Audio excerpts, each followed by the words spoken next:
What can you really learn about someone from just one day of their social media feed? Well, what if that someone is Elon Musk?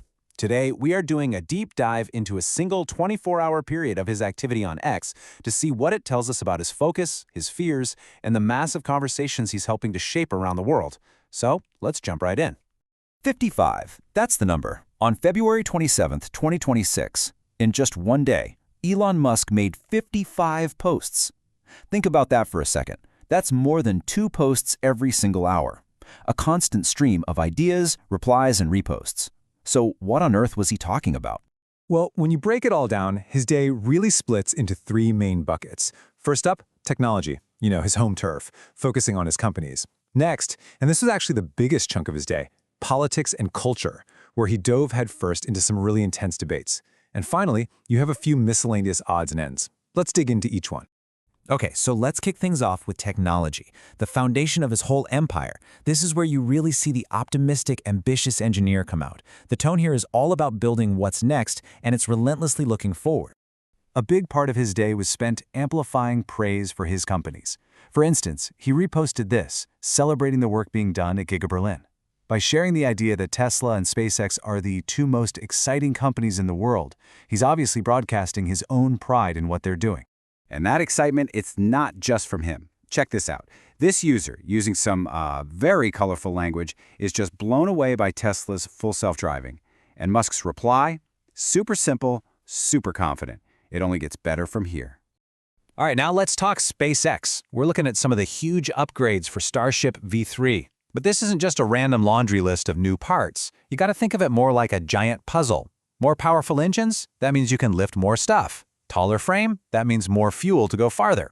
Every single improvement here is one more calculated step towards the big prize, getting a fully reusable rocket system to Mars. And this tech isn't just for some far-off future on another planet. It's already changing things right here, right now. Musk pointed out that over 5,700 commercial airplanes now have Starlink internet. That is a huge number. We're talking about almost 20% of the entire global fleet, which is pretty incredible for such a new technology. Okay, but it wasn't all sunshine and rockets. The whole tone of the day takes a really sharp turn when we get to artificial intelligence. For Musk, it's clearly this double-edged sword. On one hand, you have incredible promise, and on the other, some pretty serious danger. And this slide just lays it all out, right? The 2 faces of AI. In one corner, you've got this glowing review of his own AI, Grok, and its creative power. But in the other corner, the brutal reality. Jack Dorsey laying off over 4,000 people at Block and basically blaming AI for making their jobs obsolete. And then things get even more intense. We go from job losses, which is bad enough, to straight-up existential risk. Musk amplified this morning from the CEO of Anthropic, an AI safety company, who said that AI could soon survive in the wild. I mean, that's some serious sci-fi level stuff right there. So, what are these safety levels they're even talking about? Okay, let's break it down. ASL3. Think of that as a person using AI as a dangerous tool, like designing a bioweapon. Scary for sure, but a human is still in control.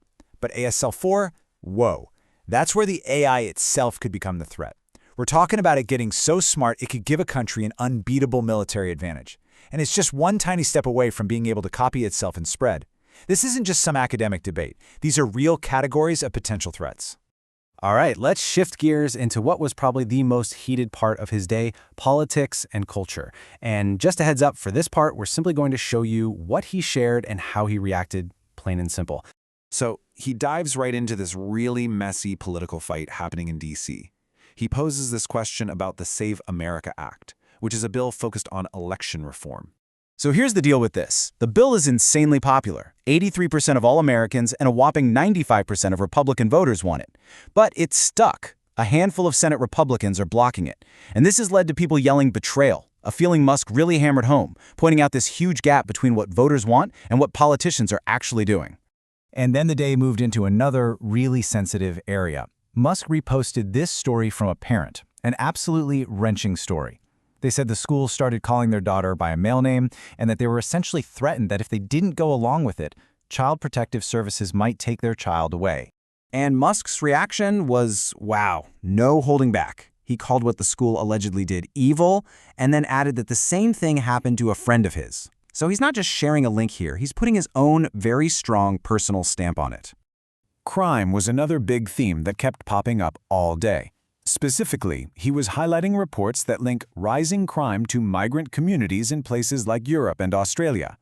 He shared stories about crime stats in England, attacks in Spain and Austria, often just adding a simple, punchy comment like, terrible. Okay, so we've gone through all 55 posts, a whole day. What's the big takeaway here? What does this 24-hour snapshot of one of the world's most watched people really tell us? Remember this chart from the beginning? This is what it all comes back to. His day was this wild mix. On one side, you have this incredible optimism about technology and building the future. On the other, this deep anxiety about AI and this all-out engagement in today's biggest culture wars. He's trying to build tomorrow while fighting today's battles, all in real time, for everyone to see. And that really leaves us with one big question, right? Love him or hate him, you can't deny the influence.